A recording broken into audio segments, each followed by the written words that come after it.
Hi, everyone. This slideshow should be a good introduction to you for what the debates will look like. Um, and as well as I'm posting a debate for you to watch this week for those of you that would like to see one in action. I'll try to keep most of these slideshows to under 30 minutes, to preferably around 20 minutes, because I understand that you're busy and I don't want to overwhelm you by just lecturing at you. Um, with that said, let's get started. I'd like to first start a little bit and talk a little bit more about why I think why we're doing debates in this class and why I value debate as an educational tool. I mentioned this before, but the idea of active learning, that is that you learn things much better when you put them into use yourself, when you're engaged with them, than just by like trying to memorize or regurgitate or listen to someone and learn something that way. And there have been studies that verify this. That if you just listen to a lecture and then take a quiz about something, you might score 60% or something like that. But if you have to teach that lesson and then take a quiz, that you do much better. And debate's a great way to get active learning because you have to formulate your own arguments and stand up and express those arguments and ask questions about those arguments yourself. So I think that's a major reason. I think debate also teaches important democratic skills. A few of them, one, how to express yourself, right? In a democracy, we're supposed to all have a voice. We're also supposed to all express our opinions, and we have free speech to do that. Obviously, debating helps us get better at that. Also, it helps us get better at listening, which is an equally important democratic skill, especially in this divided country that we live in. I think it's particularly important that we learn to listen and take each other's arguments for what they are. Too often times, I think we caricature each other's arguments and don't really listen to what the other side is saying. And you can't really do that in debate because the judges will say, hey, you didn't respond to what they actually said. And the final one, I think, is particularly important in this day of disinformation and fake news and misinformation that's floating on around there. And that is research, how to recognize quality research, how to understand what counts as a credible source. More and more, anybody can post an article on some kind of blog that looks official. And I see this all the time, websites, patriotsusa.com and occupydemocrats.com or whatever, that float around.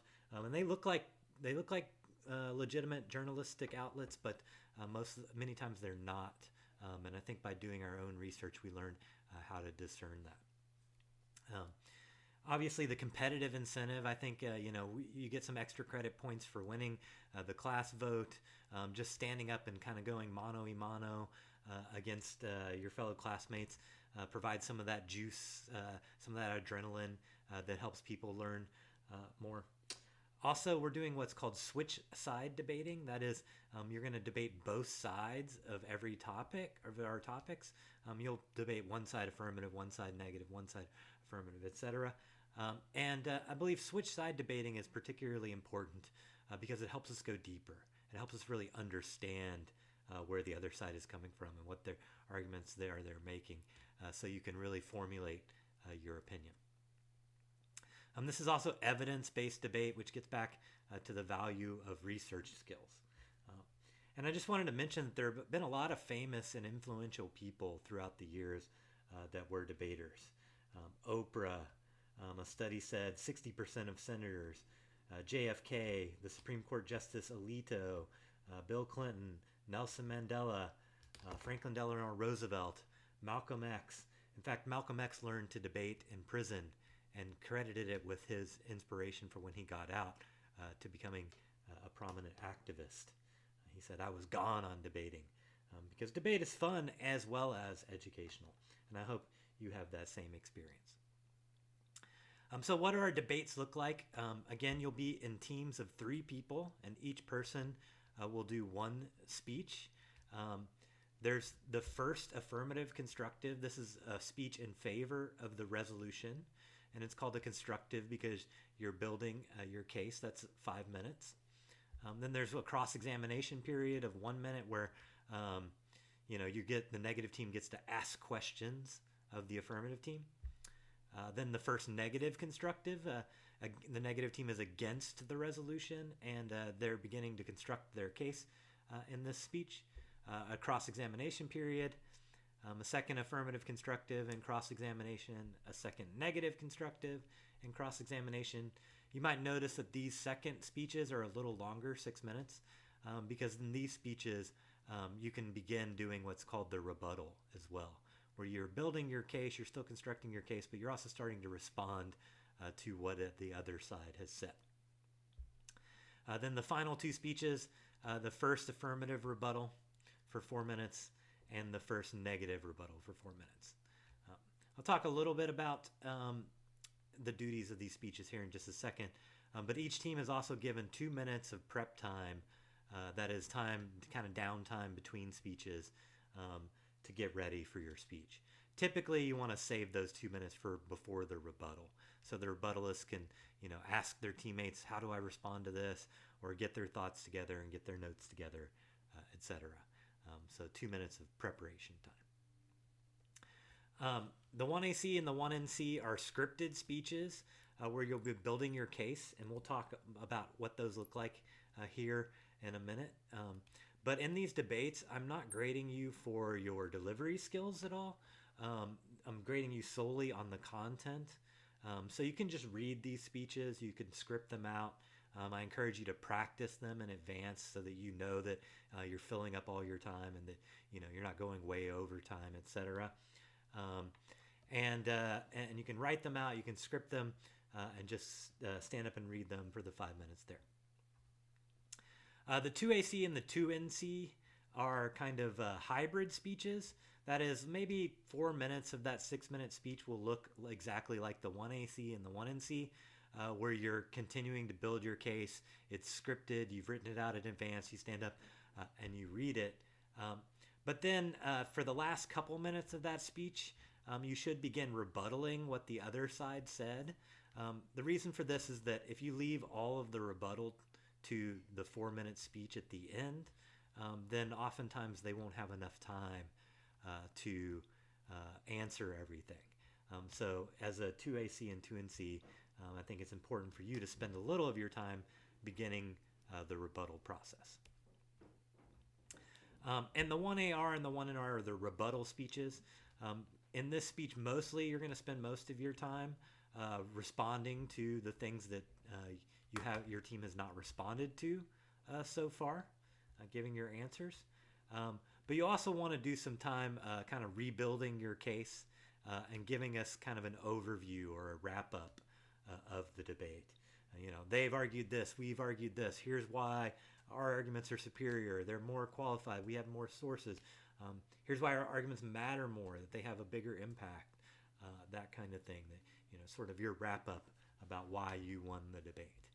So if you think about 3 minutes or so of that 4 minute speech, responding to their arguments and saving yourself about 1 minute to kind of rebuild your case, reiterate your case, and tell us why you won the debate. So what does a case look like in these constructive speeches, the first 4 speeches, affirmative and negative? We'll go through this quickly. Typically you begin with an introduction, and you would say something like, we are in favor of the resolution that resolve digital media are net beneficial for education. So you state the resolution, or you might say, we're against the resolution that digital media are net beneficial for education. Sorry, that next bullet point doesn't apply here. I forgot to delete that, sorry. And then second, preview the main points you will cover. Okay, so we're against the resolution. Our main reasons are X, Y, and Z, right? We'll call these main reasons advantages and disadvantages, right? What are the advantages of digital media for education? What are the disadvantages of digital media for education? So what does an advantage or a disadvantage look like? Again, these are scripted beforehand, and they'll be the bulk of all of the first speech and most of the second speech, the constructive speeches. An advantage or a disadvantage is the big major claims. Um, Digital media, an advantage. Digital media benefit innovation. Um, a disadvantage. Digital media facilitate terrorism. Right. So when you introduce your speech, be sure to label these advantages and disadvantages, our innovation advantage, our terrorism disadvantage, and preview them before you move into them. Typically, these advantages or disadvantages are going to be what's the main point or main thesis of a chapter or an article we read. So, we'll read an article about how digital media are distracting in the classroom, right? So that would be your disadvantage. Read some articles about how digital media are beneficial tools for students and teachers. So you could talk about a classroom advantage or a pedagogy advantage if you wanted to call it that. So, typically take the entire subject of a chapter or an article we read and turn that into an advantage or a disadvantage. Sometimes an article might have two advantages or two disadvantages in it. But you should think about these cases that you construct in these debates as sort of a test on the readings, right? So as you're constructing an advantage, I want you to really go deep into that article and really flesh it out and develop the arguments from it. Each constructive speech should have 1 to 2 distinct advantages or disadvantages, right? So let's say I'm the first negative constructive. I might have a full speech about how digital media are distracting and therefore harm education. Or maybe I have a distraction disadvantage and I also have a information overload disadvantage, right? The idea that there's so much information out there that people get confused and misled and stuff, right? So depending on how developed you want to make your disadvantage, how deep you want to go with it, 1 to 2 in each speech, for a total of 2 to 4 for your whole team. So here's kind of what an advantage or a disadvantage looks like.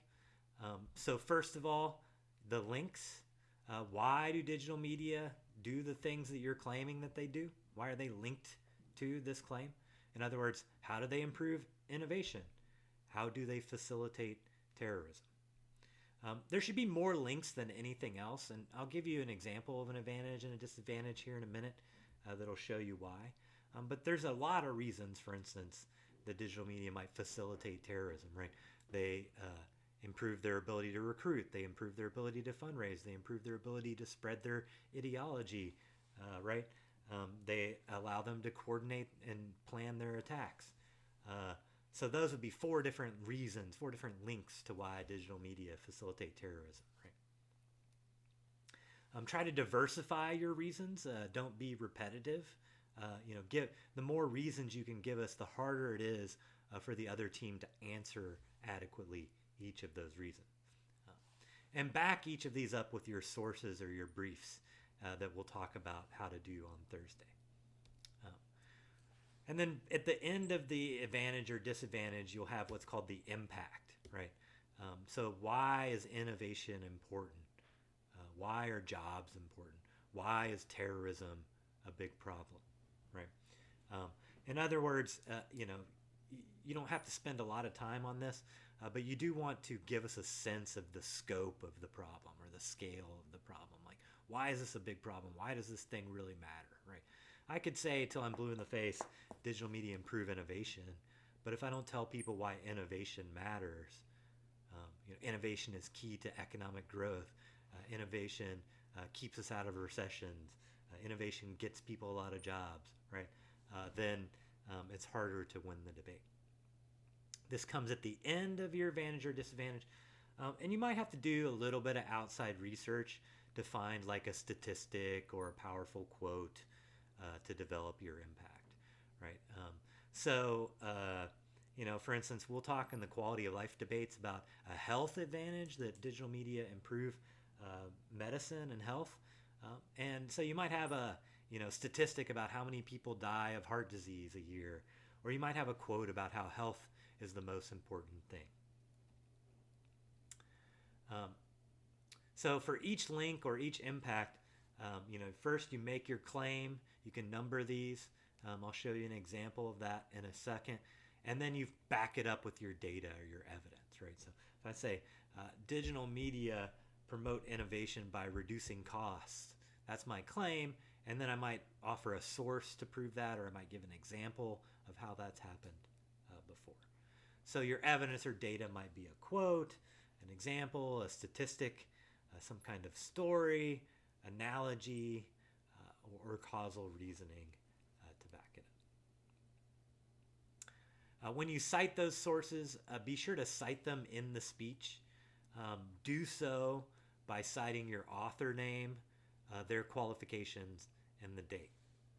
So for instance, Jenkins, professor at UC in digital media in 2014. So here's a couple of examples, an example advantage and then an example disadvantage. Obviously, this is just an outline of these, and I'm going to go quickly through them because you can read these for yourself. But I wanted to give you some examples so that you see sort of how to structure your own cases. So I'd say our first advantage is digital media benefit the economy by sparking innovation for multiple reasons. Reason number one, digital media create meta ideas that open new avenues for businesses. And I'm going to insert a quotation here to back that up from one of our readings. Number two, digital media create innovations in efficiency and cost saving. And I'm going to back that up with a story from one of our readings about these Congolese fisherwomen who used their smartphone to help reduce waste. Number three, digital media provide access to information, and information boosts innovation. And again, inserting a quote to back that up. Number four, computing power will create new technological innovation. And here I'm going to use examples about driverless cars and 3D printers and talk about how the economic benefits, right? So when my blender breaks, I don't have to go buy a new blender. I can just print out the part that I need at home. And then finally, I'll end with my impact. Innovation is crucial to jobs and economic growth. And here I have a source, again, to back that up. Or an example, disadvantaged jobs. Our disadvantage is that digital media will destroy jobs. Reason number one, digital technology is accelerating and replacing manufacturing jobs. You know, robots are replacing people who used to work on the factory line. And I've got some support evidence from a reading from an author named Carr. Number two, digital media are beginning to replace even knowledge-based jobs. That is, it's not just manual labor that's getting replaced anymore, but also, cognitive labor. Number three, digital media will replace jobs faster than humans can adapt. And I've got, again, a great quote from Carr to back that up. There are some other examples of jobs at stake as my fourth argument. Nurses being replaced by robots, driverless cars ending taxi and truck drivers, 3D printers destroying retail sales. Number five, digital media take wealth from the middle class and give it to a few corporations like Google and Apple. And I've got, again, a source to back that up. And then my impact, jobs are crucial drivers of the economy. More jobs mean more growth. Or maybe I could talk about how jobs bring people dignity, and people that are unemployed tend to have more health issues or commit more suicide as my impact to prove why jobs are a good thing. Obviously, for each of these points, this is just an outline, and wherever I put the insert support thing, you would flesh that out more. You would insert a quote, you would tell the story, you would give the example, and develop it more, and that's how you would fill up your time in your speech by fleshing those out. But hopefully you get a basic idea of what the debates look like, and also a basic idea here of how to build a case for those debates. And if you have any questions, please email me or come to the open office hours time that will start next week. Have a good rest of your week.